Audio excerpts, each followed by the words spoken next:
Coulomb's law.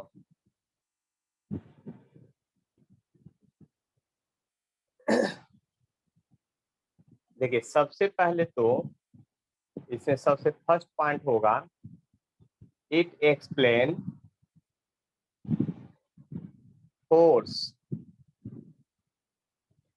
Of attraction और repulsion between two tiny charge particle. Charge particle, बहुत छोटा charge particle के लिए, इलेक्ट्रॉन के लिए, प्रोटॉन के लिए, अल्फा पार्टिकल के लिए, ये सब के लिए कूलम्ब्स लॉ एप्लीकेबल है। ऐसा नहीं कि सभी जगह एप्लीकेबल है। यानी कि कूलम्ब्स लॉ दो स्फीयर ले लीजिएगा, दो बॉडी ले लीजिएगा, उसके बीच का एक्सप्लेनेशन नहीं करेगा, आपको दो पॉइंट चार्ज के बीच का एक्सप्लेनेशन करेगा। कैसा? फोर्स ऑफ अट्रैक्शन और रिपल्सन दोनों। तो ये मान लीजिए कि यहाँ पर चार्ज Q1 है और Q2 है, और दोनों के बीच का डिस्टेंस है जो आपका क्या है? R है। क्या है? R है। तो आप इसमें सीधा सीधा लिख सकते हैं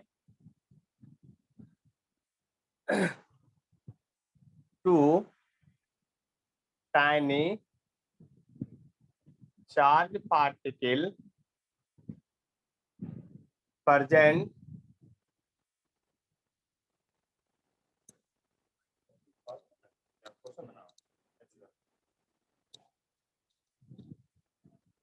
एक नंबर से, two tiny charge particle present, two tiny charge particle present at distance r, at distance r।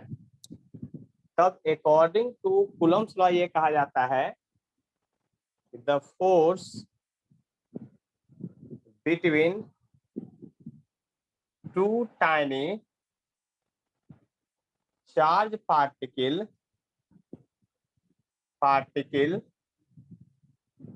The force between two tiny charge particle is first में directly proportional to the product of both charge, यानी Q1 Q2 equation number first. Second में inversely proportional to the square of distance between them. यह statement है Coulomb's law का।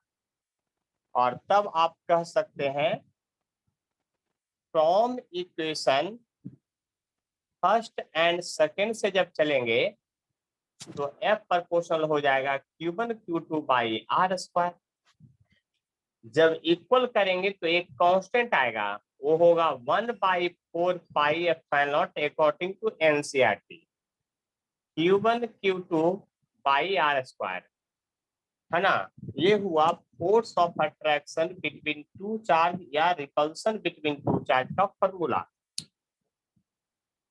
जहां 1/4 pi epsilon not को 9 × 10⁹ लिखा जाता है न्यूमेरिकल वैल्यू, और न्यूटन मीटर स्क्वायर कूलम्ब -2 इसका यूनिट होगा। इस बात को समझ लीजिए अच्छी तरह से, ज्यादा कोई कष्ट नहीं होना चाहिए, बात समझ सकते हैं आप आराम से एकदम बिल्कुल। इसको epsilon naught is known as electric permittivity of free space,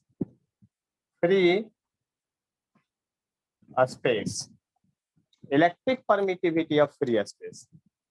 epsilon naught is known as electric permittivity of free space.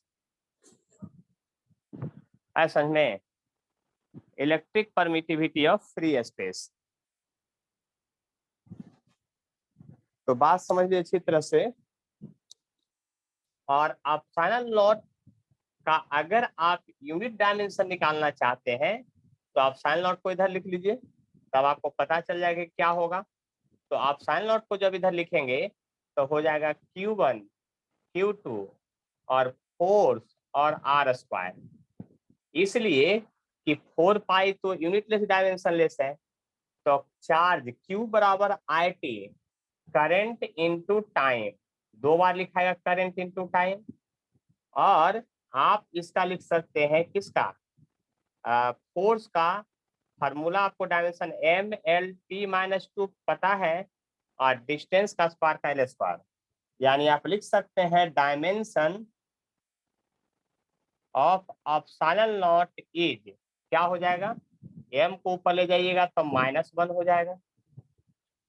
देखिए L जो है 2 1 3 जगह है, ऊपर जाके L-3 हो जाएगा, और T ऊपर जाके प्लस हो जाएगा, 2T पहले से है, T⁴ हो जाएगा, और आपका एम्पियर का स्क्वायर हो जाएगा।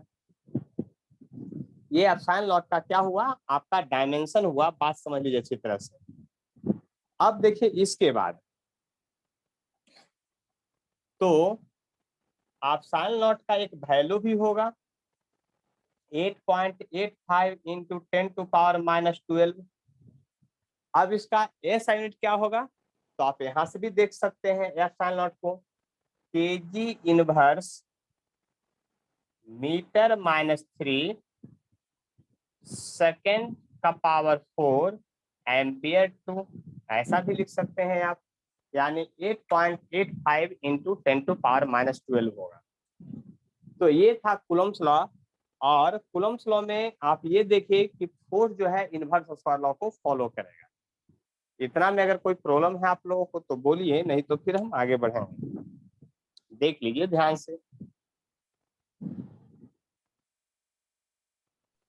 इसका डायमेंशन और एप्सिलॉन नॉट दोनों ही एग्जाम में आ चुका है, इसको याद करना पड़ेगा।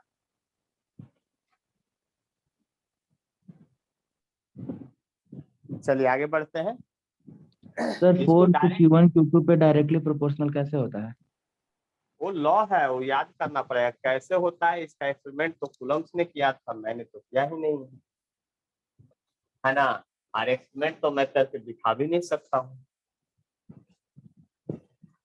ठीक है। वो प्रोपोर्शनल होता है, वो आपको याद करना पड़ेगा। बेसिक लॉ ये जो है एक्सपेरिमेंट में लाया गया है, और एक्सपेरिमेंट तो यहाँ पर नहीं हो सकता है, यहाँ तो लॉ याद करा जाता है। तो आपका जो है यहाँ पर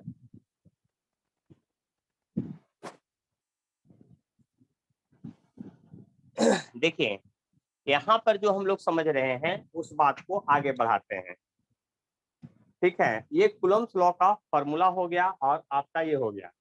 लेकिन एक बात समझ लीजिए, अभी जो फॉर्मूला आया है कूलम्ब्स लॉ का, ये दो चार्ज के बीच में, वह फॉर्मूला आया Q1 Q2 by R square. ऐसे याद रखिएगा 1/4 पाई एप्सिलॉन नॉट, ये कांस्टेंट है जो हर फॉर्मूला में आएगा। इलेक्ट्रोस्टैट के आगे अब हर एक फॉर्मूला में आएगा। इसको बहुत सारे टीचर के से भी डिनोट करते हैं, लेकिन एनसीईआरटी में के से नहीं, इतना से डिनोट किया गया है। बात कोई फर्क नहीं पड़ता है ना। यानी के equal to 1/4 pi epsilon naught ही होगा। अब वैल्यू फिर वही होगा 9 इंटू 10⁹। तो शॉर्ट में याद करने के लोग बहुत सारा ऐसा काम करते हैं, लेकिन ऐसा कुछ नहीं है। आपको तो फॉर्मूला अगर के Q1 Q2 by R square भी याद करते हैं, जैसे कि मान लिया कि आप लर्न करते हैं के Q1 Q2 by R square, तो लर्न करने के बाद भी आपको याद रखना पड़ेगा कि के का वैल्यू यही होता है और इतना ही वैल्यू लेंगे, ठीक है। कुछ बुक में भी दिया रहता है, लेकिन उस तरह से इस बात को ध्यान नहीं देना है। तो देखिए अब ध्यान से समझ लीजिए बात को, हम क्या कहना चाह रहे हैं, ठीक है। तो बात को जब समझने की कोशिश करिएगा तो बहुत ही सिंपल है, बहुत ही सिंपल है। आप समझ सकते हैं कि ये फोर्स का फॉर्मूला है, आपको याद करना पड़ेगा। और ये फॉर्मूला जो है आपका, जब इसमें दोनों चार्ज के बीच में कोई मीडियम नहीं है, ये फ्री स्पेस है, यानी कि ये फ्री स्पेस था तब epsilon not electric permittivity of जो है, यानी कि आप लिख सकते हैं कि ये आपका कब था, जब एयर में था। लेकिन यही दो चार्ज के बीच में जब कोई मीडियम आ जाएगा तब क्या होगा, दोनों के चार्ज के बीच में मान लिया कि आपका कोई मीडियम आ गया वाटर, अब फोर्स ऑफ अट्रैक्शन वो नहीं रहेगा, या इसका एक्सपेरिमेंट तो आप लोग बचपन से कर चुके हैं, आप मैग्नेट के साथ बहुत खोले होंगे, है ना। तो मैग्नेट के साथ जब खेले होंगे तो इस बात को ध्यान दीजिए हम क्या कहना चाह रहे हैं। दो मैग्नेट के बीच में रिपल्सन होते रहता है या अट्रैक्शन होते रहता है, जो भी आप देखिए, उसके बीच में क्या कीजिए, आप एक कोई बुक रख दीजिएगा। जैसे ही रखिएगा तो फोर्स ऑफ अट्रैक्शन या रिपल्सन घट जाएगा। यानी कि आप कह सकते हैं ये मीडियम पर क्या करता है, डिपेंड करता है, यानी मीडियम पर ये डिपेंड करेगा हर हाल में। यानी तो आप कह सकते हैं एक यहाँ फॉर्मूला होता है, उस फॉर्मूला को ध्यान से देखिएगा। एप्सिलॉन आर इक्वल टू होता है epsilon medium by epsilon not. जैसे हम लोग लाइट में म्यू बाई म्यू नॉट ये सब जो पढ़ते हैं डेफिनेशन रिलेटिव वाला, वही है रिलेटिव का, ये फॉर्मूला है यार। इसको इस फॉर्मूला में कौन कौन सा टर्म क्या है उसको अगर समझना है तो बहुत सिंपल है। एप्सिलॉन नॉट का पूरा नाम है इलेक्ट्रिक परमिटिविटी पर तो ये होता क्या ऑफ है? स्पेस, नाम है कांस्टेंट का। जब कोई फार्मूला में कांस्टेंट आता है उसका नाम होता है। बस हम लोग सर एक फार्मूला में जैसे आप पढ़ते हैं कि spring force directly proportional to elongation होता है, तो इक्वल करेंगे तो कोई कांस्टेंट आएगा। अब वो कांस्टेंट जो साइंटिस्ट एक्सपेरिमेंट करता है अपने हिसाब से रखता है ना। यही जब आप न्यूटन लॉ पढ़ेंगे तो न्यूटन लॉ में क्या होता है, एफ इक्वल जी कांस्टेंट होता है। तो ये सब नाम है, ये सबको याद करना पड़ेगा क्या होता है। ये तो करने के लिए एक्सपेरिमेंट आपको करना पड़ेगा, लेकिन मीनिंग तो थोड़ा बहुत समझ में आ जाएगा। Electric permittivity of space, space मतलब वैक्यूम भी कर सकते हैं उसको। और आप साइलेंट मीडियम जब लिखिएगा इसको तो ये होगा इलेक्ट्रिक परमिटिविटी ऑफ मीडियम, यानी इलेक्ट्रिक परमिटिविटी ऑफ मीडियम होगा ये। कोई भी मीडियम ले लीजिए जिसको हम लिख सकते हैं। और आप साइलेंट आर जो है relative relative relative electric permittivity electric permittivity of relative electric permittivity of medium, ये रिलेटिव वाला है। इसी को सम टाइम डाइलेक्ट्रिक कांस्टेंट भी कहा जाता है। इसी को डाइलेक्ट्रिक कांस्टेंट ऑफ मीडियम भी कहा जाता है। इसी को कहा जाता है dielectric constant of medium कहा जाता है। ये सब कांस्टेंट है जो कूलम्स के द्वारा लाया गया था अकॉर्डिंग टू, जब उसका हम लोग फोर्स का एक्सप्लेनेशन कर रहे थे तब की बात है। फोर्स को जब एक्सप्लेन करने की बारी आया तो उन्होंने इस तरह का यहाँ पर कांस्टेंट लाया। देखिए ऐसे टर्म में समझिएगा, परमिटिविटी से होता है परमिएबिलिटी की बात करता है, मतलब किस हद तक इलेक्ट्रिक फील्ड लाइन उसमें पार करेगा या नहीं पार करेगा। क्योंकि चार्ज का मेन प्रॉपर्टी होता है इलेक्ट्रिक फोर्स लाइन, और इलेक्ट्रिक फोर्स लाइन का प्रॉपर्टीज हम लोग आगे पढ़ेंगे। पहले कूलम्स लॉ का क्वेश्चन देख लेते हैं, इसका भी बहुत सारा चीज बाकी है ना। पूरा पढ़ेंगे तब समझ में आएगा, क्योंकि किसी न किसी चीज को आगे पीछे पढ़ाना पड़ता है ना। जब कूलम्स लॉ पूरा समाप्त होने लगेगा तब आपको पूरा कंसेप्ट समझ में आ जाएगा कि इसका क्या मीनिंग है। यानी कि तब तो जब हम मीडियम की बात करेंगे, फोर्स इन मीडियम की बात करेंगे, अगर फोर्स इन मीडियम होगा तो Q1 Q2 by R square वही रहेगा। लेकिन यहाँ जो लिखते थे 1/4 पाई एप्सिलॉन नॉट, तो अब एप्सिलॉन मीडियम होगा। क्या होगा, एप्सिलॉन नॉट के बदले एप्सिलॉन मीडियम होगा। कहिए क्यों होगा एप्सिलॉन मीडियम, तो बात समझ लीजिए। ये नॉट जो था वैक्यूम के लिए इंडिकेट करता है, इलेक्ट्रिक परमिटिविटी ऑफ स्पेस या वैक्यूम के लिए इंडिकेट करता है। मीडियम रहेगा तो मीडियम लेंगे, सीधा सीधा बात है। और तब तो मीडियम इक्वल टू लिख सकते हैं एप्सिलॉन नॉट। तो इसका मतलब आप लिख सकते हैं ऐसे, मीडियम के लिए लिख सकते हैं Q1 Q2 by 4 pi epsilon naught, क्योंकि epsilon naught into epsilon r, epsilon r और आर स्क्वायर तो रहेगा ही, लेकिन एप्सिलॉन आर को डाइलेक्ट्रिक कांस्टेंट भी कहते हैं। यानी तब तो कह सकते हैं Q1 Q2 4 pi epsilon naught R square को हम एफ एयर कह सकते हैं, एफ एयर, या आप एफ वैक्यूम भी कह सकते हैं, क्योंकि वैक्यूम और एयर का डाइलेक्ट्रिक कांस्टेंट आपका सेम होता है। तो यहाँ पर बाई के या एफ वैक्यूम बाई के एफ नॉट से कहीं कहीं इंडिकेट किया रहेगा इसी को। एफ नॉट का मतलब हुआ जब बीच में कोई मीडियम नहीं है तब की बात हुआ। यानी कि अब ये कहने का मतलब ये हुआ, इस फार्मूला के अंतर्गत ये कहा जा रहा है कि दो चार्ज रखा हुआ है, दोनों के बीच मान लीजिए कि 50 न्यूटन का फोर्स है, इसके बीच में कोई मीडियम डाल दीजिएगा तो दोनों के बीच फोर्स घट जाएगा। इसका कहने का मतलब यही हुआ। और ये एक्सपेरिमेंटली आप समझ सकते हैं अपने से भी, क्योंकि हमने कहा ना अभी कि जो वर्क चार्ज के लिए होता है वही वर्क आपका मैग्नेट के लिए होता है। मान लीजिए कि ये दो डिफरेंट मैग्नेट है, दोनों के बीच में अट्रैक्शन रिपल्सन जो भी है लग रहा होगा।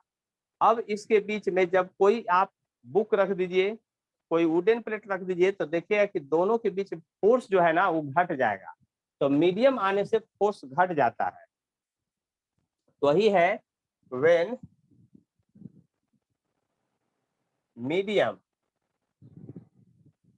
Inserted between two charge,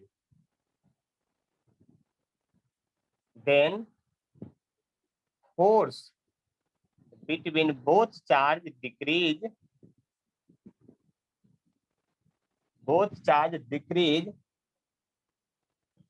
by k times। k times मतलब k मतलब यहाँ डाइलेक्ट्रिक कांस्टेंट है, ऊपर लिखा हुआ उतना टाइम्स। अब देखिए याद कीजिए, वाटर का डाइलेक्ट्रिक होता है लगभग 80 या 82। आप लोग केमिस्ट्री में पढ़ चुके होंगे, डाइलेक्ट्रिक कांस्टेंट ऑफ मीडियम पहले वहां पढ़ चुके हैं। तो केमिस्ट्री में जब डाइलेक्ट्रिक कांस्टेंट पढ़े हैं कि वाटर का 82 होता है, यानी कि यह दो चार्ज के बीच में अगर फोर्स 100 न्यूटन लग रहा है और दोनों के बीच में अगर पानी आ जाए, हवा को छोड़ के पानी आ जाए, तो दोनों के बीच जो फोर्स होगा 100/82 हो जाएगा। मतलब इतना ज्यादा फोर्स जो है क्या होगा, ये डिक्रीज कर जाएगा। इस बात को समझ लीजिए। तो देखिए कूलम्ब्स लॉ में हम लोग क्या कह सीखे, सबसे पहले ये समझ लिए हैं कि कूलम्ब्स लॉ में जो फोर्स ऑफ अट्रैक्शन या रिपल्सन लगता है वह दो चार्ज के बीच में लगता है। वह अट्रैक्टिव भी हो सकता है, रिपल्सिव भी हो सकता है, लेकिन वह जो है फोर्स हर हाल में दोनों चार्ज के अमाउंट के प्रोडक्ट पर डिपेंड करेगा, डायरेक्टली प्रोपोर्शनल।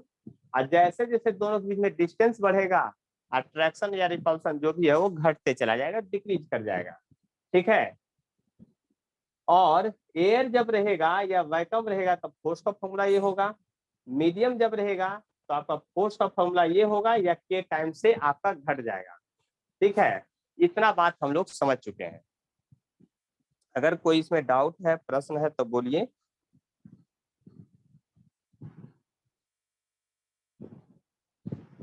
देख लीजिए, बात को समझ लीजिए, ज्यादा कुछ नहीं है, कुछ बातें तो याद करनी पड़ेगी क्योंकि मैं एक्सपेरिमेंट करके तो दिखा नहीं सकता हूँ बहुत कुछ चीजें, है ना। वो खुद समझना रहता है, थोड़ा थोड़ा याद भी किया जाता है। अब हमारे इंडिया में तो ऐसा सिस्टम है नहीं कि सब कुछ एक्सपेरिमेंट के थ्रू पढ़ाई की जाए। सर ये एफ एयर बाई के फिर से एक बार बता दीजिए ना। एफ एयर बाई के एकदम बहुत सिंपल है, देख लीजिए। जब मीडियम आएगा तो यहाँ अपसाइलन मीडियम होगा, एयर रहेगा तो अपसाइलन एयर होगा, वैक्यूम रहेगा तो वैक्यूम वाला होगा। अब मीडियम का एक डिफिनीशन है, इसको याद करना पड़ेगा। कहीं भी रिलेटिव होता है तो अब मीडियम बटा वैक्यूम होता है। मीडियम बटा वैक्यूम ये रिलेटिव में माना जाता है। ये डिफाइंड फार्मूला है ना। ये सभी जगह इस तरह का चीज आएगा, आपको लाइट में भी आता है, मैग्नेट में भी आएगा, इलेक्ट्रोस्टैट में भी आएगा। ठीक है, ग्रेविटेशन में नहीं आएगा क्योंकि ग्रेविटेशन जो है मीडियम से इंडिपेंडेंट होता है। अभी कुछ लिखवाएंगे इसके बाद बात भी डिफरेंस में कि इलेक्ट्रोस्टैटिक फोर्स, मैग्नेटिक फोर्स, ये सब जो है मीडियम पर डिपेंड करता है, लेकिन ग्रेविटेशनल फोर्स मीडियम पर डिपेंड नहीं करता है। ये नेचुरली सब जो फोर्स है इसको हम लोग बहुत दिनों के बाद समझे हैं बात को। मतलब हम लोग नहीं समझे हैं, साइंटिस्ट लोग समझा था, हम लोग को बताया है, उसका बात हम लोग मान लेते हैं और सिंपली समझते भी है थोड़ा बहुत, है ना। कि दो मास के बीच का जो फोर्स है उसको मीडियम रख भी दीजिएगा तो फोर्स ऑफ अट्रैक्शन वही रह जाता है। जबकि दो मैग्नेट के बीच में कोई मीडियम ले आइएगा तो फोर्स ऑफ अट्रैक्शन घट जाता है ना। ये सब हम लोग एक्सपेरिमेंट में भी थोड़ा बहुत समझ सकते हैं, घर पर भी, लेकिन लॉ आपका यही आया है। तो यहाँ से मीडियम बराबर लिखेंगे एप्सिलॉन नॉट इनटू आर, और एप्सिलॉन आर को हम लोग डाइलेक्ट्रिक कांस्टेंट ऑफ मीडियम कहते हैं। एप्सिलॉन आर से ज्यादा फेमस टर्म आपको इलेक्ट्रोस्टैट में के होता है, इसीलिए हम के टर्म में लाए हैं। यानी दो चार्ज के बीच में अगर कोई मीडियम आ जाए तो मीडियम का जितना डाइलेक्ट्रिक कांस्टेंट होगा उतना टाइम से फोर्स आपका हर हाल में डिक्रीज कर जाएगा। ये याद भी रखना पड़ेगा। और कोई बात है तो बोलिए। No sir. देखिए अब हमारी बात है क्वेश्चन की बात है अब, है ना। तो क्वेश्चन बताएंगे लगातार एकदम हर हाल में। आप लोग को पिछले क्लास में बोल दिए थे कि एससी वर्मा बुक अपने पास ले करके बैठिएगा, है ना, क्योंकि उसका क्वेश्चन लगातार चलेगा आपका।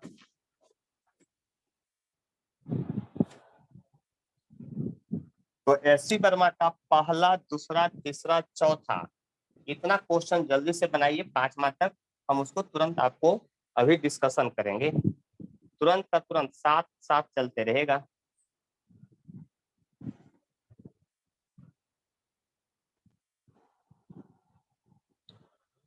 देखिए आपका पहला जो क्वेश्चन है एससी वर्मा का, कहता है 121 पेज नंबर में पहला क्वेश्चन जो है वो क्या कह रहा है, find the dimension formula of sine not. आप साइन नॉट का डायमेंशन फार्मूला निकालिए क्या होगा। तो इसका तो अभी हम सब कुछ बता दिए कैसे निकलेगा जो, है ना। दूसरा क्वेश्चन जो है एससी वर्मा का वो क्या कहता है, कूलम्स लॉ का क्वेश्चन है, उसको देखिए। कहता है charge of 1 coulomb placed at the top of your college building, another charge equal charge placed at the top of your house. तो आपके कॉलेज के बिल्डिंग पर और आपके घर के बिल्डिंग पर एक एक कूलम चार्ज रखा हुआ है, और आपके कॉलेज से आपके घर की दूरी जो है वो 2 किलोमीटर है। किलोमीटर को मैं मीटर में बदल देता हूँ, 2000 मीटर है। कहता find the force exerted by charge on each other. तो एक बात तो समझ लीजिए, इसके द्वारा इस पर जो फोर्स लगेगा, इसके द्वारा इस पर जो फोर्स लगेगा वो सेम ही लगेगा। और फार्मूला अभी अभी पढ़े हैं, क्यू क्यू बाय डिस्टेंस का स्क्वायर, क्योंकि दोनों चार्ज सेम है, ऐसे Q1 Q2 कर देते हैं। अब 1/4πε0।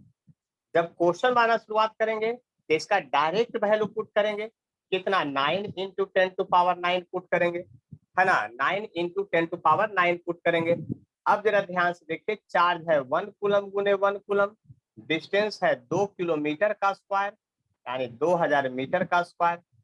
तो ये हो जाएगा F = 9/4 इंटू 10⁻, 3 3 6 जीरो जाके ऊपर घट जाएगा तो इतना न्यूटन फोर्स आएगा, यानी F = होगा 2.25 इंटू 10⁻³ न्यूटन। इतना फोर्स आपका दोनों चार्ज के बीच में लग रहा है। कहता how many times your weight is this force. अब एक बी नंबर में है तो आप लोग अपना अपना वेट तो आप खुद ही जानते होंगे, हम क्या करें इसमें, है ना। कहता है कि आपके वेट से कितना गुना ये ज्यादा है, यानी फोर्स इलेक्ट्रोस्टैटिक और आपके वेट का रेशियो पूछ रहे हैं। तो आपका वेट तो आपको पता है, हमको कहाँ से पता रहेगा, लेकिन हमको तो हमारा वेट पता है कि हमारा वेट 60 kg है। तो 60 × 9.8 कर लीजिएगा तो आपका ये भी आंसर आ जाएगा। अब आपका वेट अगर 50 होगा तो 50 से भागा दीजिएगा, इसका आंसर बुक में जो दिया रहेगा वो नहीं होगा। मतलब कि ये क्वेश्चन का आंसर बुक में नहीं दिया रहेगा, केवल ऊपर वाला का दिया रहेगा। अब कहता है at what separation should 2 charge of 1 coulomb is place so that force between them equal to the weight of 50 kg। अब तीसरा नंबर में क्वेश्चन में कहते हैं एससी वर्मा कि 2 इक्वल चार्ज है 1 कूलम का, 2 इक्वल चार्ज है 1 कूलम का और 1 कूलम का। कहते हैं दोनों के बीच में दूरी कितना होना चाहिए पता नहीं है, लेकिन कहते हैं कि फोर्स जो हो जाए वो आपके वेट के बराबर हो जाए। Very good. हम अपना वेट 50 kg लें या 60 kg लें, अब पता नहीं, कुछ ले लेते हैं। तो 9 × 10⁹, 1 coulomb into 1 coulomb by distance का स्क्वायर आई इक्वल टू, अगर बोलिए तो हम 60 kg ले लेते हैं, नहीं तो 50 kg ले लेते, 50 × 9.8। यहाँ से R का वैल्यू निकालिएगा तो आपका आंसर आ जाएगा। फिर वही क्वेश्चन है, 2 equal charge place at 1 metre, what should be the magnitude of charge so that force between equal to your weight of 50 kg person. तो सिंपल सा क्वेश्चन फिर से वही है। अब की बार चार्ज निकालने के लिए कह रहे हैं, डिस्टेंस दे दिए हैं, क्वेश्चन में कह रहे हैं कि 2 चार्ज है, यानी फिर से वेट के बराबर है, 50 केजी वेट के बराबर है, आदमी का वेट जो है जो 50 केजी, तो इतना कर दिए। और यहाँ 9 गुने 10⁹ होगा फोर्स। अब चार्ज दोनों इक्वल है, पता नहीं है, तो क्यू क्यू लिख दिए, वही निकालना है। जबकि डिस्टेंस जो है आपका 1 मीटर का स्क्वायर दिया हुआ है, तो 50 गुने 9.8। अब आपको पता है कि जब चार्ज निकालना है तो ये दोनों इधर जाके 50 इंटू 9.8 मल्टीप्लाई में आ जाएगा, और 9 गुने 10⁹ डिवाइड में आ जाएगा, और स्क्वायर है, इसको रूट के अंदर कीजिएगा, आपका आंसर आ जाएगा। तो 4 नंबर क्वेश्चन तो यही था। देख लीजिए आपका क्या कह रहा है क्वेश्चन में। फिर 5 नंबर में क्वेश्चन में क्या कहा जा रहा है वो समझिए। कुल देखिए क्वेश्चन नंबर जो 5 है वो कह रहा है आपको, find the electric force between 2 protons separated by A distance of 1 Fermi. 1 Fermi distance separate है, 2 प्रोटॉन के बीच का फोर्स बताना है, यानी 2 प्रोटॉन आपका है और दोनों प्रोटॉन जो है 1 फर्मी डिस्टेंस से सेपरेटेड है, तो फार्मूला तो 9 गुने 10⁹ ही होगा, क्योंकि 4πε0 का वैल्यू। प्रोटॉन पर जो चार्ज होता है आपको पता है कि 10⁻⁻19 होता है, 2 प्रोटॉन है तो 2 बार चार्ज लिख लीजिए, क्या टेंशन है, देख लीजिए। और कहता है दोनों प्रोटॉन के बीच में जो डिस्टेंस है ना वो 1 फर्मी है। फर्मी का मतलब होता है 10⁻⁻15। अब इसका तो स्क्वायर गुना भाग तो आप कर ही सकते हैं, यानी इतना आंसर आएगा। देख लिए ध्यान से, अगर कोई डाउट है तो बोलिए, इतना 5 नंबर क्वेश्चन तक में कोई भी डाउट है तो जल्दी से बतलाइए।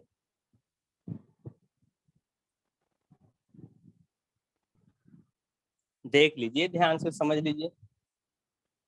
तो कुलम्स लॉ का क्वेश्चन इसी तरह से बनता है, फार्मूला याद होना चाहिए, और 1/4πε का वैल्यू भी 9 इंटू 10⁹ है, जो हमेशा हमेशा के लिए याद होना चाहिए, क्योंकि पूरे इलेक्ट्रोस्टैट में उसका बहुत जरूरत पड़ेगा आपको। देख लीजिए, बात समझ लीजिए अच्छी तरह से हम क्या कहना चाह रहे हैं। और सभी लोग वेक्टर का जरूर रिवीजन कर लेंगे अगले क्लास तक, पूरा एडिशन का, और नहीं तो फिर इसमें समझ में थोड़ा कम आएगा, क्योंकि बिना 11th का 12th का फिर समझना थोड़ा मुश्किल होता है। देखिए अब यहाँ पर बात है, एक क्वेश्चन मैं सिंपल दे रहा हूँ आपको नॉलेज बेस्ड के लिए, कि देखते हैं कि कौन पहले बना बताते हैं। 2 charge placed 1 metre apart, find minimum possible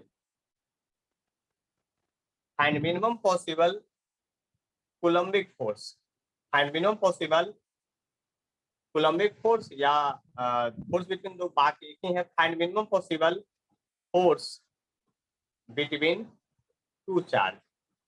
simple में इस तरह से भी लिख सकते हैं। इस क्वेश्चन को आप लोग को बना करके हमारे व्हाट्सएप पर तुरंत अभी का अभी भेजना है।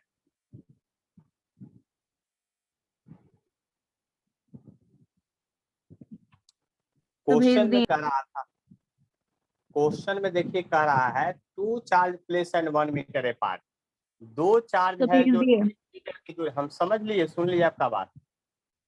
2 चार्ज है जिसको 1 मीटर की दूरी पर रखा गया है, और दोनों चार्ज का मैग्नीट्यूड पता नहीं है आपको कि कितना है, और कहता है फोर्स का मिनिमम वैल्यू बताइए, एफ मिन बताइए, तो क्यू क्यू बाई 4πε0 डिस्टेंस का स्क्वायर यानी 1 मीटर का स्क्वायर लिखिएगा।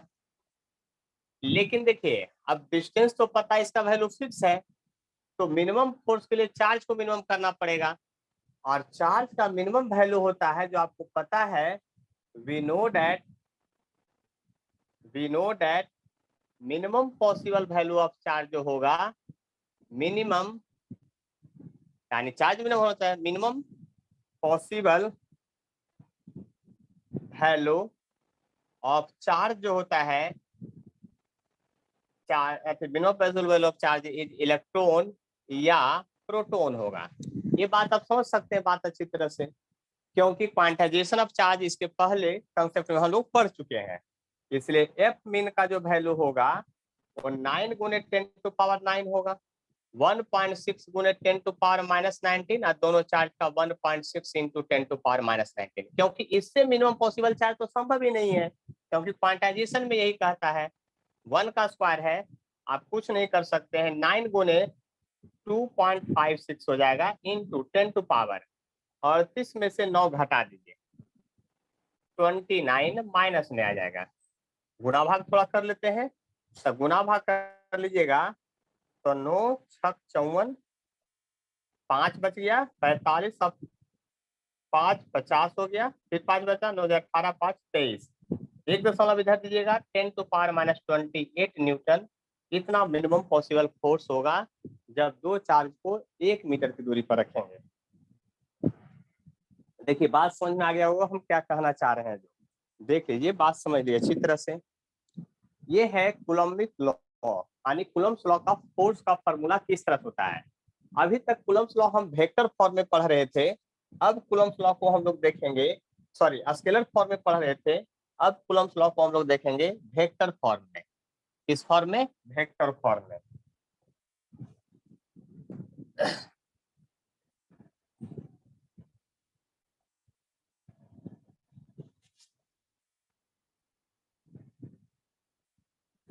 देखिए सम टाइम एक बहुत छोटा सा पॉइंट है, 2 गो, उसको देख लेते हैं, है ना।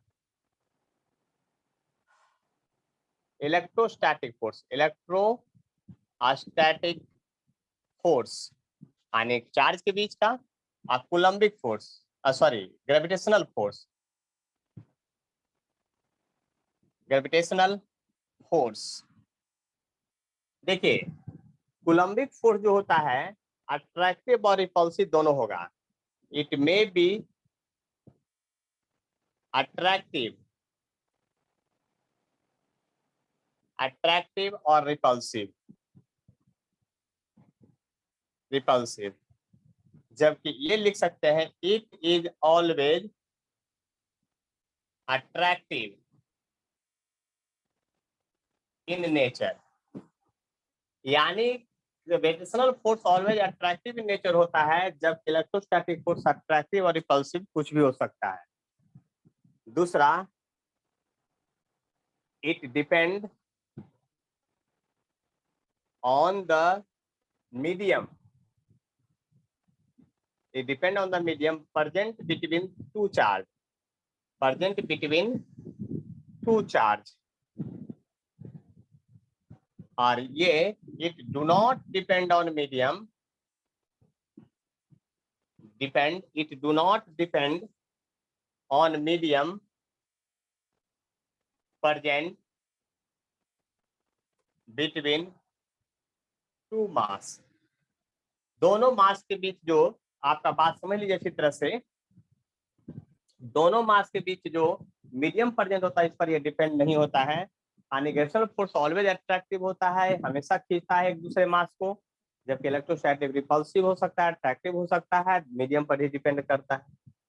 इसमें आप फोर्स का फॉर्मूला जानते हैं, क्यू क्यू बाई 4πε0r², यहाँ कांस्टेंट है 4πε0, जबकि ग्रेविटेशन में हम लोग पढ़ते हैं m1 m2 बाई r²। देखिए नेचर यानी कूलम्ब ने क्या किया है, न्यूटन का ही फॉर्मूला चुराया है, लगभग एकदम सेम है, यहाँ केवल g है तो g के बदले यहाँ पर ये वैल्यू आता है, यानी कि आपका दोनों का फोर्स ऑफ नेचर है, जो देख लीजिए फार्मूला का, वो एक ही है। ठीक है,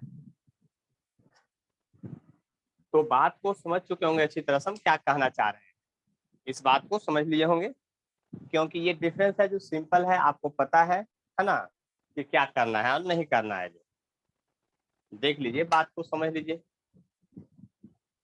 देखिए इसके बाद हम लोग पढ़ेंगे Coulomb's law in vector form.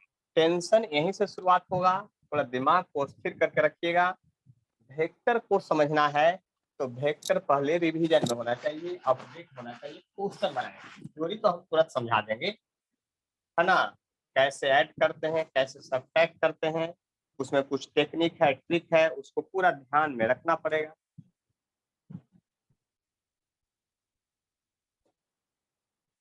Coulomb's law in vector form, कौन सा फॉर्म? Vector form. तो ध्यान से समझिएगा वेक्टर फॉर्म में क्या होगा। देखिए दो चार्ज रखिए, दोनों प्लस चार्ज है, Q1 है, दोनों प्लस Q1 चार्ज है एक बार। दूसरा बार जो हम रख रहे हैं यहाँ पर एक जो है प्लस Q1 है, दूसरा जो है माइनस Q2 है, और अगला पेयर ऑफ जो चार्ज है दोनों ही माइनस में है। इस बात को हम समझ रहे हैं बात को। अब देखिए अगर गौर से समझने की बात करते हैं तो दोनों चार्ज में रिपल्सन होगा। क्या होगा? रिपल्सन होगा। यानी इस पर अगर आप फोर्स की बात करते हैं इस पर, तो एरो इधर होगा। क्यों?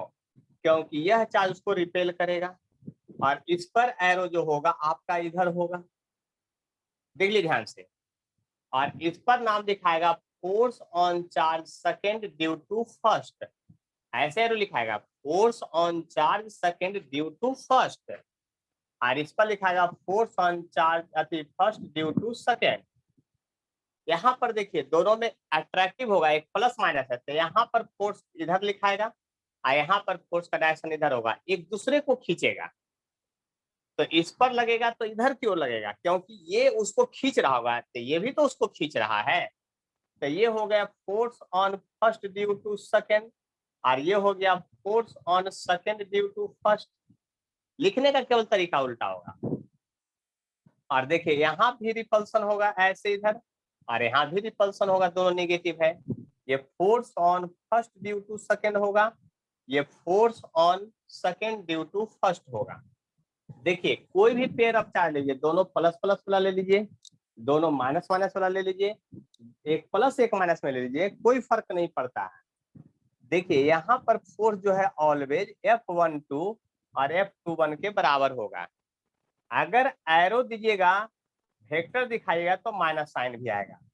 यानी कंडीशन कुछ भी हो, दो चार्ज के बीच में, दोनों चार्ज का वैल्यू सेम हो, अलग हो, कुछ भी हो, एनीथिंग्स, आपका कुछ भी हो, दोनों के बीच में फोर्स ऑलवेज सेम लगेगा। यानी इस पेयर के बीच का जो फोर्स होगा बिल्कुल सेम होगा, यानी कि इसके द्वारा उस पर जो फोर्स लगेगा, उसके द्वारा इस पर जो फोर्स लगेगा मैग्नीट्यूड में सेम होगा, डायरेक्शन में उल्टा है। हर केस में देखिए, हर केस में देखिए, हर केस में देखिए। बात समझ लीजिए बात को, यहाँ पर हर हाल में फोर्स इक्वल और अपोजिट डायरेक्शन में लगता है। इस बात को आप समझ सकते हैं अच्छी तरह से हम क्या कहना चाह रहे हैं। देख लीजिए, ज्यादा कोई कष्ट नहीं है, आप बात को समझ सकते हैं अच्छी तरह से।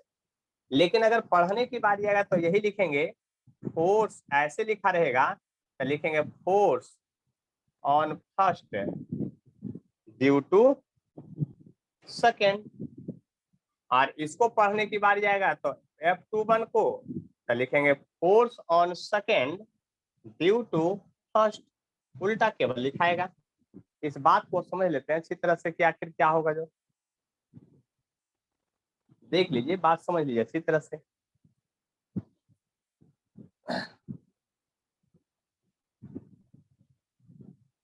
बात समझ लीजिए अच्छी तरह से, हम क्या कह सकते हैं और नहीं कर सकते हैं।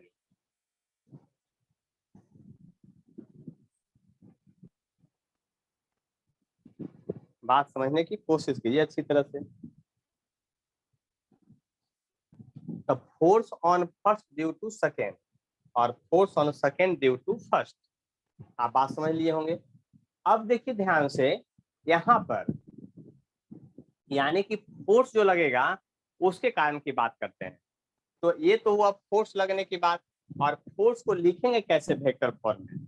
तो देखिए ध्यान से, वेक्टर फॉर्म में फोर्स को लिखने का दो तरीका है। एक, अगर आप इसको लिखते हैं यूनिट वेक्टर के टर्म में, तो Q1 Q2 तो होगा, 4 पाई एप्सिलॉन नॉट भी होगा। कितना होगा? ये देखिए 21 है तो यहाँ भी 21 होगा।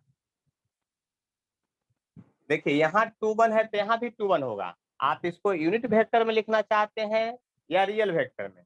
अगर यूनिट वेक्टर में लिखिएगा तो इसका यूनिट टाइप लिखिएगा, तो यहाँ पर R21 का केवल होल स्क्वायर रह जाएगा। लेकिन इसी फार्मूला को अगर लिख रहे हैं Q1 Q2 by 4 pi epsilon not, अगर आप 21 है तो इसको अगर रियल वेक्टर में दीजिएगा तो R21 यहाँ का क्यूब हो जाएगा। देख लिए दोनों एक ही चीज लिखा हुआ है, आप समझ का केवल फेर है, दोनों एक ही है। आप किस तरीका से लिखना चाहते हैं, हो सकता है किसी बुक में ऐसे लिखा रहे, हो सकता है किसी बुक में ऐसा लिखा तो ये रहे। डिस्टेंस ऊपर कैसे है? वेक्टर डायरेक्शन बता रहा है और डिस्टेंस ऊपर मल्टीप्लाई किए हैं तो यही तो क्यूब हुआ। और यहाँ चूंकि मैग्नीट्यूड 1 होगा, अगर यूनिट वेक्टर लिखे हुए हैं तो मैग्नीट्यूड 1 होगा, तो यहाँ पर 1 अगर है तो स्क्वायर का स्क्वायर रह गया। अगर आप रियल वेक्टर में डालेंगे तो इसका मैग्नीट्यूड जब निकालेंगे तो R21 मैग्नीट्यूड आएगा, तो इसलिए यहाँ क्यूब हो गया है। ये लिखने का स्टाइल है, तरीका है, इसको याद रखना पड़ेगा वेक्टर फॉर्म में। और ऐसा हम लोग ग्रेविटेशन में और वेक्टर में भी पढ़ चुके हैं लिखने का तरीका। बात समझ ली अच्छी तरह से। अब आगे बढ़ते हैं और बात को समझते हैं कि ये आपका तरीका दोनों में से कोई एक बुक में लिखा हुआ रहेगा। बोलिए क्या पूछना चाह रहे हैं, बोलिए जल्दी से। तो ये क्यूब एक बार फिर से बता दीजिए।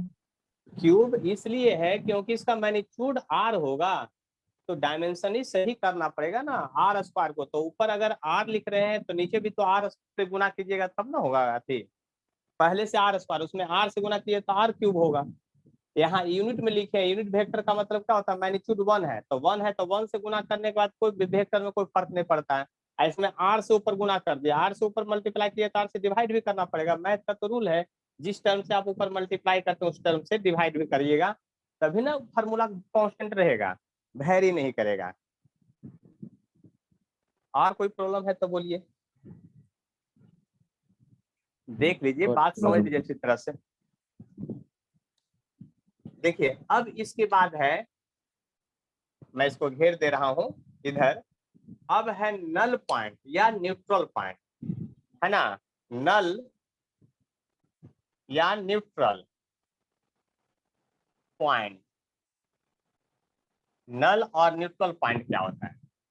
तो नल और न्यूट्रल पॉइंट का मतलब होता है वेक्टर सम जीरो, है ना। इसका मतलब होता है vector sum zero, vector sum is zero, vector sum zero. हम ये नहीं कह रहे हैं कि फोर्स होगा ही नहीं, वेक्टर होगा नहीं, वेक्टर का सम जीरो हो। तो देखिए ध्यान से समझिएगा, पहला केस है for two like charge. Like charge का मतलब मैग्नीट्यूड सेम नहीं, नेचर सेम। यानी कहने का मतलब ये हुआ कि दोनों प्लस है, Q1 और Q2 दोनों ही प्लस चार्ज है, और तब हमको निकालना है नल पॉइंट और न्यूट्रल पॉइंट क्या होगा, जो इस बात को समझना है। तो ये तो हो गया। अब एक्सपेरिमेंट वाली बात, एक्सपेरिमेंट करके देखते हैं कि कहाँ पर नेट फोर्स जीरो होगा। यानी कि कोई तीसरा चार्ज को लेके आइए और तीसरा चार्ज से ये सोचिए कि कहाँ रखिए तो उस पर नेट फोर्स। मान लीजिए कि तीसरा चार्ज क्यू हम यहाँ रख दिए, हमको पता नहीं था। अब तीसरा चार्ज जब क्यू यहाँ रखे तो इस चार्ज के चलते इस पर फोर्स लगेगा और इस चार्ज के भी चलते इस पर फोर्स लगेगा। अगर फोर्स का डायरेक्शन पता तो हो जाए तो ये प्लस है ये भी प्लस है, तब आने की इस चार्ज के द्वारा इस पर फोर्स लगेगा F1 जो इधर होगा, और इस चार्ज के चलते जिस पर फोर्स लगेगा F1 F2 वो इधर होगा। तो देखिए उस चार्ज पर फोर्स, दोनों जो फोर्स लग रहा है वो डायरेक्शन में उल्टा है। यहाँ पर जब दोनों चार्ज के बीच में ये पॉइंट रखे तब मान लेते हैं कि हम ये पॉइंट यहाँ रखे होंगे, हमको नहीं पता है कि यहाँ होगा कि वहां होगा, तो फिर यहाँ पर एक प्लस क्यू चार्ज रखे। अब हम ये देख रहे हैं कि पहला जो चार्ज है उसको क्या करेगा, रिपेल करेगा। तो रिपेल करेगा तो इस पर फोर्स पहला के चलते इधर लगेगा F1। ये दूसरा चार्ज उसको क्या करेगा, ये भी उसको रिपेल करेगा, तो दोनों फोर्स उस पर उधर ही लग रहा है। तो न्यूट्रल यानी नल पॉइंट होने की संभावना क्या है वो आप खुद सोचिए। दूसरा एग्जाम्पल में यहाँ पर जो है दोनों ही आपका निगेटिव चार्ज है, -Q1 है और -Q2 है, और तब नल पॉइंट और न्यूट्रल पॉइंट की बात करते हैं। मान लेते हैं कि यहाँ पर वो कोई चार्ज +Q रख दिए या -Q, कुछ भी रखिए, लेकिन एक्सपेरिमेंट हमेशा +Q लेकर के किया जाता है। अब ये माइनस वाला चार्ज जो है इसको खींचेगा अपनी ओर F1, और F2 भी अपनी ओर खींचेगा क्योंकि उल्टा है। लेकिन इधर कहीं रख के देखिए, अब उधर कहीं रख के देखिएगा तो निगेटिव वाला भी इसको अपनी ओर खींचेगा, ये +Q है तो। नेगेटिव वाला भी इसको इधर खींच रहा है और पॉजिटिव ये भी नेगेटिव वाला खींच रहा है, मतलब -1 जो चार्ज है ये भी उसको खींच रहा है, -2 चार्ज है वो भी इसको खींच रहा है। ये दूसरा एग्जाम्पल था। अब फॉर 2 अनलाइक चार्ज के लिए चलते हैं, देखते हैं, एक्सपेरिमेंट कर रहे हैं, ज्यादा कुछ नहीं। फॉर 2 अनलाइक चार्ज की बात करते हैं, 2 अनलाइक चार्ज है उसकी बात करते हैं, उसको ध्यान से देखिएगा। अगर अनलाइक चार्ज की बात करते हैं तो क्या होगा, तो बात को समझने की कोशिश कीजिए। अनलाइक चार्ज में क्या होगा, अनलाइक चार्ज में दोनों चार्ज जो है उल्टा होना चाहिए, एक +Q1 है एक -Q2 है। अब इसमें क्या करते हैं, एक कोई प्लस चार्ज यहाँ बीच में रख के देखते हैं कि क्या होता है फिर घटना। तो ये प्लस चार्ज वाला उसको उधर धक्का देगा और निगेटिव चार्ज वाला उसको उधर खींचेगा। देख लीजिए, ये निगेटिव वाला इसको अपनी ओर खींचेगा, मतलब फोर्स इस पर दिखा रहे हैं, ये वाला नेगेटिव चार्ज इसको अपनी ओर खींचेगा, ये पॉजिटिव धक्का देगा, यानी F1 फोर्स और F2 फोर्स का डायरेक्शन सेम हो गया। अब बाहर में हम निकाल के देखते हैं, यहाँ पर कहीं दूर पर इसी लाइन में कहीं इधर देखते हैं। अब ये प्लस चार्ज जो है उसको रिपेल करेगा इधर की ओर, मान लेते हैं F1 है, ये निगेटिव चार्ज जो है इसको अपनी ओर खींचेगा F2। इसका मतलब क्या हुआ, देखिए ध्यान से समझिएगा, इसका मतलब ये हुआ कि यदि 2 लाइक चार्ज है, 2 लाइक चार्ज है, दोनों प्लस प्लस है, दोनों माइनस माइनस है, तो नल पॉइंट या न्यूट्रल पॉइंट जो है दोनों के बीच में मिलेगा, दोनों के बीच में मिलेगा। बाहर नल पॉइंट या न्यूट्रल पॉइंट नहीं हो सकता है। क्यों नहीं हो सकता है, तो आप बात समझ सकते हैं। नल पॉइंट और न्यूट्रल पॉइंट का मतलब होता है वेक्टर सम 0, तो 0 होने की संभावना या तो यहाँ है या तो यहाँ है, और इस केस में बाहर है। यानी अनलाइक चार्ज के केस में नल पॉइंट और न्यूट्रल पॉइंट जो है आपको बाहर में मिलेगा, जबकि लाइक चार्ज के बीच में आपको इन बिटवीन मिलेगा। हम इन बिटवीन बोले हैं, नॉट मिडिल, सेंटर में नहीं, इन बिटवीन बोले हैं। इस बात को समझ लीजिए। आप फोर्स लगाने का तरीका भी समझ लीजिए, एकदम बिहारी भाषा में समझ लीजिए अच्छी तरह से। कहिए कैसे, तो फोर्स ऐसे नहीं सोचिएगा, जिस पर निकालने के लिए कहा जाए फोर्स उसी पर, इसलिए हम अलग तरल का यूज किए हैं। जिस पर निकालने के लिए कहा जाए उसी पर सिर्फ फोर्स, ऐसा नहीं सोचिएगा कि ये भी इस पर फोर्स लगा दिया है, वो लगाया होगा मेरे को पता नहीं है।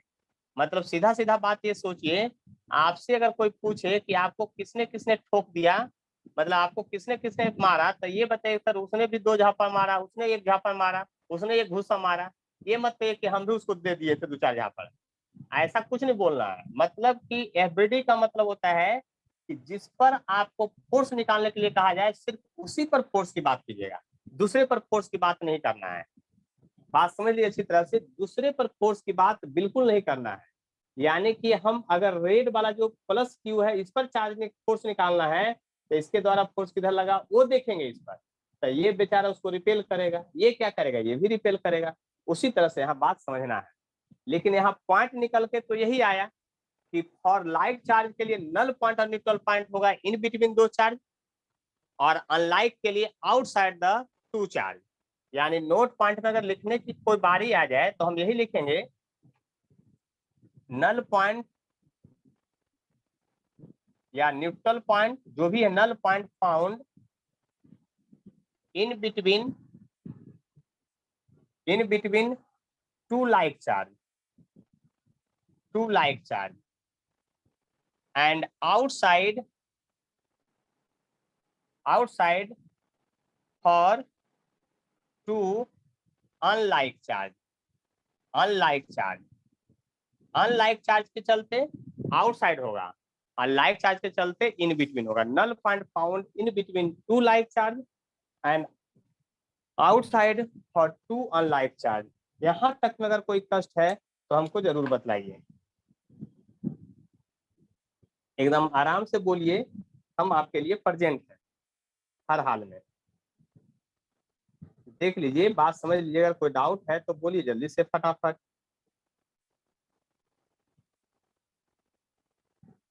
चलिए, अगर डाउट नहीं है तो एस वर्मा निकालिए, और वहीं पर आपको क्वेश्चन नंबर जो है 6 और 7 तुरंत बतला रहे हैं। जल्दी से देखिए, आप लोग क्वेश्चन पढ़िए, 2-3 मिनट आपको टाइम मिलता है, उसके बाद फिर हम तुरंत डिस्कशन करेंगे आपको हर हाल में।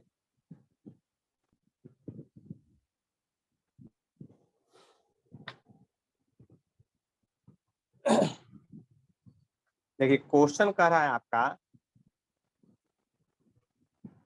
6 नंबर में 2 चार्ज है, कहता है 2 charge 2 into 10 to power -6 and 1 into 10 to power -6, दो चार्ज जो है कहता है 6 नंबर क्वेश्चन में देखिए क्या कहता है, दो चार्ज है, एक है 2 इंटू 10 टू पावर -6 और एक है 1 इंटू 10 टू पावर -6 है, दोनों 10 सेंटीमीटर की दूरी पर रखा गया है, ऐसा क्वेश्चन में कह रहा है। कहता है where should third charge be placed such that experience no net force due to this charge।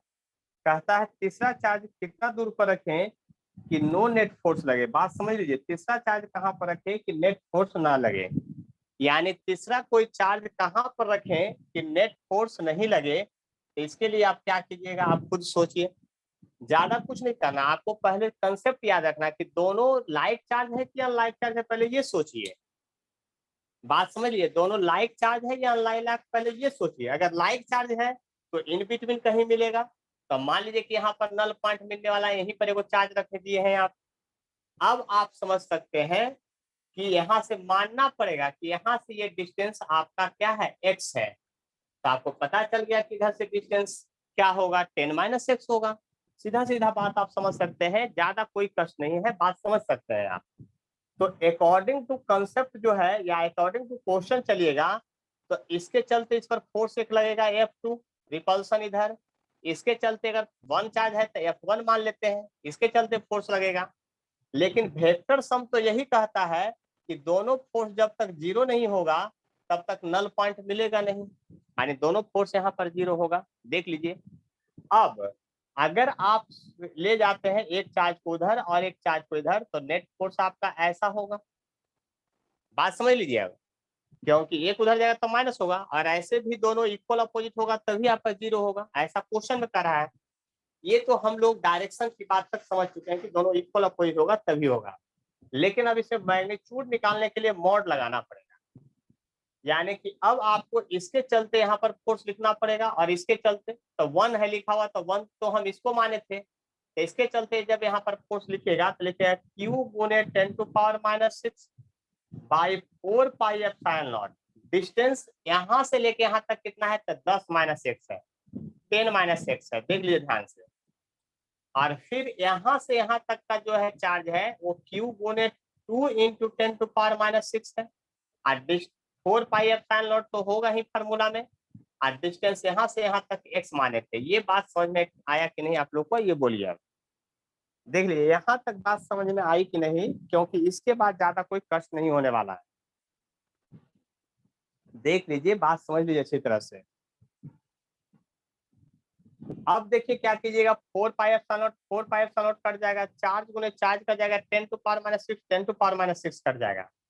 तो हमारे जैसा थोड़ा सा अगर होशियार बन जाइएगा तो क्वेश्चन में जब भी रहेगा तो ये दोनों पावर वाला चीज सेम ही दिया रहेगा क्वेश्चन में। तो मेरे जैसा होशियार बनने का मतलब है कि देखिए इधर 1 और 10 - x का होल स्क्वायर हो गया equal to 2 by x square हो गया। यानी कि अगर कंपटीशन में बैठे हुए हैं तो इतना लिखने की जरूरत नहीं है, आप सीधा सीधा आप याद कर लिए क्या, इसका चार्ज बटा इसका डिस्टेंस का स्क्वायर, इधर का चार्ज बटा इधर का डिस्टेंस का स्क्वायर का रेशियो सेम होता है। देख लीजिए, 2 है तो 2 बटा x स्क्वायर, 1 है तो 10 - x का होल स्क्वायर, दोनों सेम होगा। अब यहाँ से क्या कीजिएगा, तो जरा ध्यान से देखिए, आपका आ जाएगा यहाँ पर x स्क्वायर इक्वल टू आ जाएगा 2 इंटू 10 - x का होल स्क्वायर। देखिए आप लोग क्या करते हैं ना, यहाँ से क्वाड्रेटिक इक्वेशन में जाके फंस जाइएगा। a माइनस बी का होल स्क्वायर हर बार क्वाड्रेटिक आएगा, इस बात को याद कर लीजिए, हर बार क्वाड्रेटिक आएगा, इस बात को याद कर लीजिए। a माइनस बी के होल स्क्वायर पर यदि आप तोड़ते हैं तब। लेकिन यहाँ क्वाड्रेटिक बचने के लिए क्या कीजिए, taking square root both side एक ही बार में कर लीजिए, taking square root both side, दोनों तरफ एक ही बात स्क्वायर रूट कर दीजिए। तो स्क्वायर रूट कीजिए तो ये x हो जाएगा, ये √2 हो जाएगा, और ये 10 - x हो जाएगा। तो आपको रूट क्वाड्रेटिक इक्वेशन से छुटकारा मिल जाएगा। नहीं तो क्वाड्रेटिक इक्वेशन में जाने के बाद आपको क्या है, आप समझ सकते हैं क्या करना पड़ेगा, आपको क्वाड्रेटिक सॉल्यूशन का तरीका लगाना पड़ेगा, और वो तरीका बहुत मुश्किल है, खासकर बायोलॉजी वाले के लिए तो बहुत मुश्किल होता है, क्योंकि यहाँ परफेक्ट वो बैठेगा भी नहीं क्वाड्रेटिक इक्वेशन वाला कि इसको गुना करेंगे तो आंसर आएगा। यहाँ हर बार फार्मूला ही लगाना पड़ेगा आपको। उससे बचने का तरीका यही है कि दोनों तरफ स्क्वायर रूट ले लीजिए, काम खत्म हो जाएगा। अब √2 से इसमें भी गुना होगा, उसमें भी गुना होगा। आप उसको जब इधर लाइए तो x प्लस √2 x इधर आ जाएगा प्लस हो गया, 10√2 उधर बचा हुआ रहेगा। देख लीजिए, बात समझ सकते हैं आप आसानी से, ज्यादा कोई कष्ट नहीं होने वाला है। अब यहाँ से x कॉमन ले लीजिएगा तो बच जाएगा 10√2 बाई √2 प्लस 1, यही आंसर है। लेकिन SC वर्मा रेशनलाइज करके आंसर भी देते हैं, याद कर लीजिए। इसको रेशनलाइजेशन कर दीजिएगा कितना से, √2 -1 से ऊपर नीचे, तो आपको पता है कि ये 2 - 1 1 हो जाएगा। और इसको जब मल्टीप्लाई कीजिएगा तो 10√2 से इसमें मल्टीप्लाई कीजिएगा तो हो जाएगा 20, और 10√2 से इधर माइनस कीजिएगा। बात समझ में आ गया कि देखिए यहाँ पर जो था, बात समझ लिए होंगे है ना, कि आपका हमको देखिए सारांश क्या आया उसको समझिए, समरी को समझिए, तब जाके बात समझ में आएगा। हम ये कह रहे हैं कि देखिए दोनों प्लस था तो नल पॉइंट बीच में मिला, जिधर छोटा चार्ज था ना उधर मिला, मैग्नीट्यूड जिसका कम है उधर नल पॉइंट मिला। तो 7 नंबर क्वेश्चन में, क्योंकि यहाँ से कैलकुलेशन करके जो आंसर आया वो देख लीजिए। अब 7 नंबर क्वेश्चन में ये प्लस है ये माइनस है, लेकिन यहाँ भी नल पॉइंट कहाँ मिलेगा, तो नल पॉइंट मिलेगा आपको स्मॉलर चार्ज के बगल में। तो हम क्या किए, बड़ा चार्ज से ही दूरी मान लीजिए कि x है ये, और ये 10 सेंटीमीटर क्वेश्चन में दिया है, तो इधर क्या बचेगा, x - 10 सेंटीमीटर बचेगा। अब यहाँ पर नल पॉइंट निकालना है, तो आपको नल पॉइंट के लिए पता है कि दोनों का फोर्स वही होगा। अभी तो हम बोले थे कि मैग्नीट्यूड में दोनों के फोर्स का डिस्टेंस जो होगा वो सेम ही होगा। मैग्नीट्यूड तो हर हाल में दोनों के चलते क्या होगा, सेम ही होगा। और अभी तो बोले थे कि अगर ज्यादा तेज बनिएगा तो डायरेक्ट आप यहाँ लिख सकते हैं क्या, चार्ज बाई डिस्टेंस का स्क्वायर, यानी कि 2 × 10⁻⁻6 बाई डिस्टेंस का स्क्वायर, यहाँ से यहाँ तक x है तो x स्क्वायर लिख लीजिए। और चार्ज यहाँ से मतलब कि 1 × 10⁻⁻6, ऐसा नहीं कि माइनस लेना, मैग्नीट्यूड की बात किया जाता है यहाँ पर। तो ये x - 10 का होल स्क्वायर हो जाएगा, ऐसा हो जाएगा। फिर ये कट जाएगा, आपका हो जाएगा आपका यहाँ से देखिए 2 और x - 10 का whole square equal to x square. फिर से क्वाड्रेटिक में जाएगा, तो हम अभी यहाँ सिखाए हैं क्वाड्रेटिक में जाने से बचने के लिए दोनों तरफ स्क्वायर रूट ले लीजिएगा सीधा, नहीं तो क्वाड्रेटिक का सोल्यूशन बहुत लंबा होता है। तो यहाँ से हम दोनों तरफ स्क्वायर रूट लेंगे तो √2 हो जाएगा, x - 10 हो जाएगा और इक्वल टू x हो जाएगा। देख लीजिए बात ध्यान से। अब यहाँ से जब मल्टीप्लाई करेंगे तो √2x हो जाएगा और -√2 10 हो जाएगा और हो जाएगा x। इसको जब उधर ले जाएंगे तो ये क्या हो जाएगा आपका, देख लीजिए ध्यान से, इसको ही इधर ले आइए तो √2 तो हो जाएगा आपका √2 - 1 हो जाएगा इक्वल टू 10√2 हो जाएगा, उधर जाके ये प्लस हो जाएगा। तो अब यहाँ से रेशनलाइजेशन कीजिएगा तो 10√2 हो जाएगा ये, और √2 - 1 हो जाएगा। अब इसको रेशनलाइज कीजिएगा तो √2 + -1 से ऊपर नीचे कीजिएगा, रेशनलाइजेशन कीजिएगा तभी आपका सोल्यूशन होगा। यहाँ से तो नीचे तो 1 हो गया लेकिन ऊपर हो गया आपका 20, देख लीजिए ये 20 और प्लस 14.14, यानी कि आपका आ गया 34.14 सेंटीमीटर। कहाँ से आ गया, बड़ा चार्ज से आ गया, जबकि छोटा चार्ज से आपका उसमें से 10 घटा लीजिएगा तो 24 आएगा। अब अगर कोई प्रॉब्लम है तब बोलिए। और होमवर्क जो है आप लोग का SC वर्मा 121 पेज नंबर 1 से 20 तक जो बचा हुआ है अगले क्लास में बताएंगे। तो अगर हाँ बोलिए। सर यहाँ 2 × 10⁻⁻6 के साथ x स्क्वायर क्यों दिया है? यहाँ पर 10 का स्क्वायर होना चाहिए ना। कहाँ 10 का स्क्वायर होना चाहिए, यहाँ ये पर जी सर। ये चार्ज बता, आप फोर्स का वैल्यू रखिए ना, देखिए यहाँ से कट जाएगा, ये 4 5 और सारा कट जाता है, 10 मैच ये चार्ज भी सब कट जाता है। देख लीजिए वही रेशियो है, एक स्टेप वहाँ काटे हैं ये वाला के बाद हम डायरेक्ट ये वाला लिखते हैं, क्योंकि पता है कि आपको कट जाएगा सब।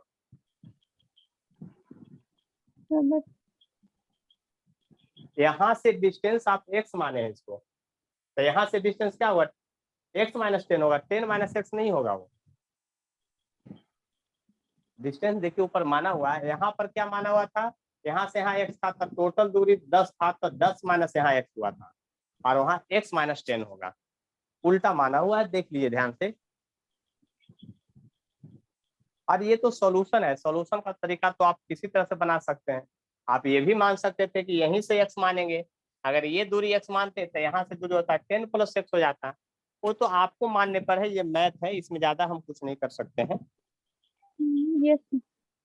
और कोई किन्हीं को डाउट है तो बोलिए। चलिए, तो आज का क्लास है जो यहीं पे एंड होता है। अब अगले क्लास में इलेक्ट्रिक फील्ड इंटेंसिटी पढ़ाएंगे अच्छे से, और उसके लिए वेक्टर रिवीजन करके रखिएगा अच्छे से, ठीक है। और SC वर्मा लेके बैठिएगा सब लोग, उसको भूलिएगा नहीं।